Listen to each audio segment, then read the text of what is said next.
Hello दोस्तों, आपका स्वागत है किड स्टडी मंत्रा पे। आज हमारे ईवीएस के जो सीरीज चल रही है उसका तीसरा पार्ट है।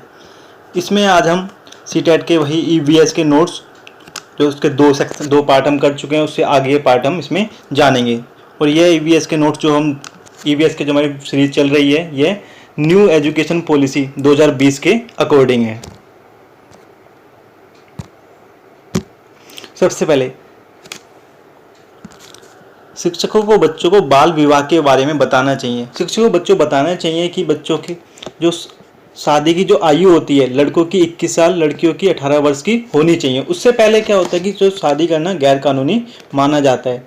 बच्चों को खेल के माध्यम से नियमों को जीवन में महत्व बताना चाहिए। बच्चों को बताना चाहिए कि जो नियम है हमारे जीवन में उनका क्या महत्व है। और जब बच्चा खेल खेलता है बच्चा जानता है जो नियम होते हैं कितने ज़रूरी होते हैं। और जो खेल से क्या होता है, खेल से जो भेदभाव भी जो दूर होता है। जब हम खेल खेलते हैं उससे क्या होता है, भेदभाव भी दूर होता है। हम जैसे कि लगान मूवी में देख सकते हैं, जो वो क्रिकेट का खेल खेलते हैं उसमें क्या होता है, जो भी आपसी जो तनाव होते हैं, जो आपसी भेदभाव होते हैं, अंत में वो सारी चीज़ें खत्म हो जाती हैं।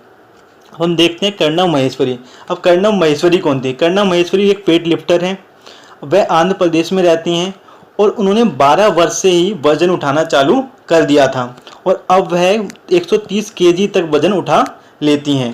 भारत से बाहर 29 मेडल जीते हैं। तो हम जान चुके हैं कर्णव महेश्वरी कौन है। कर्णव महेश्वरी एक वेट लिफ्टर हैं जिन्होंने भारत से बाहर 29 मेडल जीते हैं। अब कबड्डी की टीम में कितने खिलाड़ी होते हैं? कबड्डी की टीम में खिलाड़ी होते हैं 11। अब कबड्डी में खिलाड़ियों क्या होता है कि शरीर के साथ में दिमाग की भी आवश्यकता होती है। अब मुंबई की क्या है कि मुंबई की जो 3 बहनें हैं वह कबड्डी के खेल में काफ़ी मशहूर थीं। अब फूल की घाटी किसे कहा जाता है? फूल की घाटी कहा जाता है उत्तराखंड को। अब हम मधुबनी पेंटिंग, जैसा कि हम इस दोनों चित्रों में देख सकते हैं, इन दोनों में क्या बनी है? मधुबनी पेंटिंग बनी हुई है। अब मधुबनी पेंटिंग बनाई कहाँ जाती हैं? ये बिहार के मधुबनी ज़िले में बनाई जाती हैं। अब ये चित्र कैसे बनते हैं? पिसे हुए चावल में नील मिलाकर, रंग मिलाकर, हल्दी, फूल और पेड़ों के रंग मिलाकर इनको चित्रों को बनाया जाता है।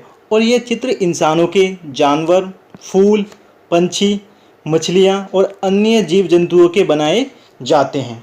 अब जैसा कि हम जानते हैं, हम बहुत जगहों पे हम देखते हैं फूलों की भी सब्जी बनाई जाती है। अब फूलों की सब्जी कहाँ कहाँ पे और कौन सी बनाई जाती है? जैसे उत्तर प्रदेश में कचनार की फूल की सब्जी बनाई जाती है, केरल में केले के फूल की सब्जी बनाई जाती है, महाराष्ट्र में सहजन के फूल की सब्जी बनाई जाती है।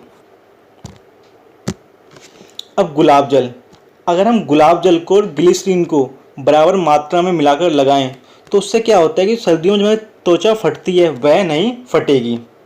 अब जो यूपी में कन्नौज जिला है, अब कन्नौज जिला इत्र के लिए काफ़ी फेमस है।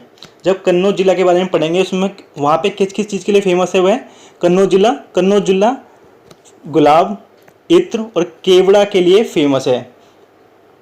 और अब क्या होता है, हम बच्चों को हम क्या कर सकते हैं कि फूलों को अलग अलग सामूहिकरण करना सिखा सकते हैं। अब जब बच्चे फूलों को अलग अलग करेंगे उससे क्या होता है, वो चीज़ों को सामूहिकरण करना सीखेंगे। चीज़ों को हमें कैसे अलग करना है, चीज़ों में अंतर करना सीख पाएंगे। अब गाजी खान जो जगह कहाँ पे है? पाकिस्तान में। सोहना गाँव कहाँ पे है? हरियाणा में।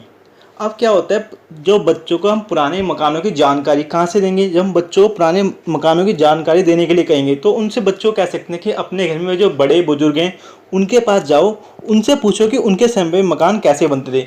जैसा आप जानते हो पुराने समय में जो मकान कैसे बनते थे, पुराने समय मकान मिट्टी के, लीप के बनाए जाते थे। मोटी मोटी दीवारें होती थी, ऊपर पर छत्ती टाइप की होती थी जो घास वगैरह की बनी होती थी। लेकिन आधुनिक जो मकान कैसे बनते हैं, ईंट वगैरह से काफ़ी मजबूत मकान बनते हैं। अब इनके लिए बच्चों को हम जहाँ पे जब नव निर्माण कार्य चल रहा हो वहाँ पे बच्चों को ले जा सकते हैं। यहाँ जो उसी कार्य में जो कोई अच्छा वहाँ की जो देख रेख कर रहा हो उसको हम स्कूल में बुलाकर उससे भी बच्चों को मिलवा सकते हैं, जो बच्चों को सूचना दे सके कि घर को कैसे कैसे बनाया गया है, उसमें कौन कौन से संसाधनों का उपयोग किया गया है और किस लिए उस घर को उस बिल्डिंग को बनाया जा रहा है। अब क्या कक्षा में जो नदी का पानी गंदा हो रहा है उस पर भी हम चर्चा कर सकते हैं, बच्चों से जान सकते हैं, बच्चों को हम बता सकते हैं कि आज के समय पे क्या है कि जो नदियाँ काफ़ी गंदी हो रही हैं और इसका कारण कौन है और कैसे इनको सफाई और कैसे साफ रखा जा सकता है। अब बेलवनी का जो गांव कहाँ पे है? कर्नाटक में। अब खरपतवार क्या होता है? खरपतवार वह पौधे होते हैं जो बिना बोए उग जाते हैं। अब खरपतवार जब खेतों में उगे रहेंगे उससे क्या होता है कि खरपतवार होने से, खरपतवार जब ज़्यादा हो जाएंगे उससे क्या होता है कि ना जो फसल होती है कम हो जाएगी। इसलिए जब खरपतवार होते हैं उनको तुरंत ही पेड़ से निकाल दिया जाता है। अब कुरीगे, कुरीगे क्या कहते हैं? कर्नाटक में बैल को कहते हैं। अब इलीगे कहते हैं हाशिया को। अब जब बच्चों को हम मंडी में जो काम होते हैं उनके बारे में बता सकते हैं कि मंडी में कैसे कैसे और किस किस तरह के काम होते हैं, इन सब की जानकारी भी हम बच्चों को दे सकते हैं कि मंडी में कैसे सब्जियां आती हैं, कैसे उनको बेचा जाता है, कौन लेके आता है, कौन उन्हें खरीदता है, और वह सब्जियां हमारे पास कैसे आती हैं, इन सब की जानकारी हम बच्चों को दे सकते हैं। गीजूभाई बधेका। अब गीजूभाई बधेका कौन थे? यह गुजरात में रहने वाले थे और ये बच्चों के लिए मज़ेदार कहानियाँ और किस्से बनाते थे। तो गीजूभाई बधेका कौन थे? यह गुजरात में रहते थे और बच्चों के लिए ये मज़ेदार कहानियाँ और किस्से लिखते थे। अब हम विभिन्न तरह की चिड़ियाएँ होती हैं उनके बारे में जानेंगे, उनमें क्या अंतर होता है और उनके घोंसलों में क्या अंतर होता है। सबसे पहले हम जानेंगे किलचिड़ी का घोंसला। उसमें क्या होता है? टहनी, जड़ें, ऊन, बाल, इन सब चीज़ों से बना होता है। जो किलचिड़ी का घोंसला होता है टहनी, जड़ें, ऊन, बाल, रुई, इन सब चीज़ों से बना होता है। पत्थरों के बीच खाली जगह पर बना होता है। जैसे कि हम इस तस्वीर में देख सकते हैं जो किलचिड़ी ने जब अपना घोंसला बनाया हुआ है, कहाँ पे बनाया हुआ है? दो पत्थरों के बीच में जो खाली जगह है उसमें अपना घोंसला बनाया हुआ है। अब किलचिड़ी क्या होती है? छोटे छोटे कीड़े भी खाती है। अब कोए का घोंसला कैसा होता है? जो कोआ होता है, कोआ का घोंसला कैसा होता है कि लोहे की तार और लकड़ी की शाखाओं से बना होता है। कोए का घोंसला क्या होता है? लोहे की तार और लकड़ी की शाखाओं से बना होता है। और जो कोआ होता है अपने साथ साथ कोयल के अंडे भी सहता है। जो कोयल होती है वो अपने अंडे कोए के घोंसले में ही रख देती है। तो जो कौवा होता है अपने साथ साथ कोयल के अंडे भी सहता है। अब जो कौवा होता है वो क्या करता है? जो पेड़ की सबसे ऊंची डाली होती है उस पर घोंसला बनाता है। जो कौवा होता है पेड़ की ऊंची डाली पर अपना घोंसला बनाता है। अब फक्ता पक्षी किस प्रकार से अलग होता है? जो फक्ता पक्षी हम इसलिए देख सकते हैं, फक्ता पक्षी क्या करते हैं? कैक्टस के कांटों के बीच या मैदे की जो मेड़ होती है उसमें अपने अंडे देता है और उसी में वहाँ पे वह रहता है। अब गोरैया को हम सब जानते हैं। गोरैया क्या होती है? घर के आसपास, जब चित्र में भी देख सकते हैं वो किसी घर के अंदर ही अपना जो घर रहने का स्थान है घोंसला बनाया हुआ है। तो गोरैया क्या करती है? गोरैया घर के आसपास या घर में ही अपना घोंसला या रहने का स्थान बनाती है। अब बसंत गोरी क्या होती है? बसंत गोरी क्या करती है? जो पेड़ के तने में छेद करके उसके अंदर अपने अंडे देती है। दर्जिन चिड़िया। अब दर्जिन चिड़िया हम चिड़िया का नाम से ही जान सकते हैं कि एक दर्जी वाली चिड़िया। अभी दर्जिन चिड़िया क्या करती है? दर्जिन चिड़िया क्या करती है? दो पत्तों को आपस में सिल देती है बीच में से, और उन दो पत्तों को सीलने के बाद में से उसके अंदर ही अपने अंडे देती है और उसी के अंदर अपना घोंसला बनाती है। जैसा कि हम चित्र में देख सकते हैं कि एक दर्जिन चिड़िया ने क्या कर रखा है? दो पत्तों को सिल के एक घोंसला बनाया हुआ है, उसी में उसके बच्चे रह रहे हैं।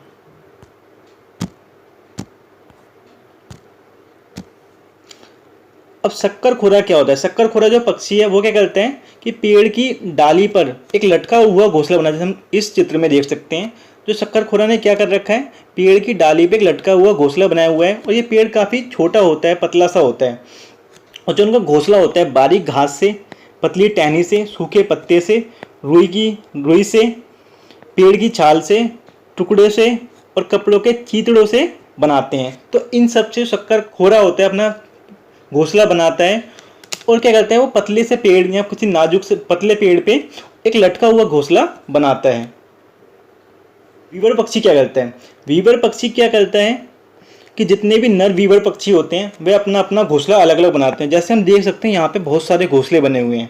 अब क्या होता है? जो मादा वीवर पक्षी होती है उसको जो घोंसला पसंद आता है उसके अंदर वह अंडे देती है। तो हम देख सकते हैं वीवर पक्षियों के कितने सारे घोंसले बने हुए हैं।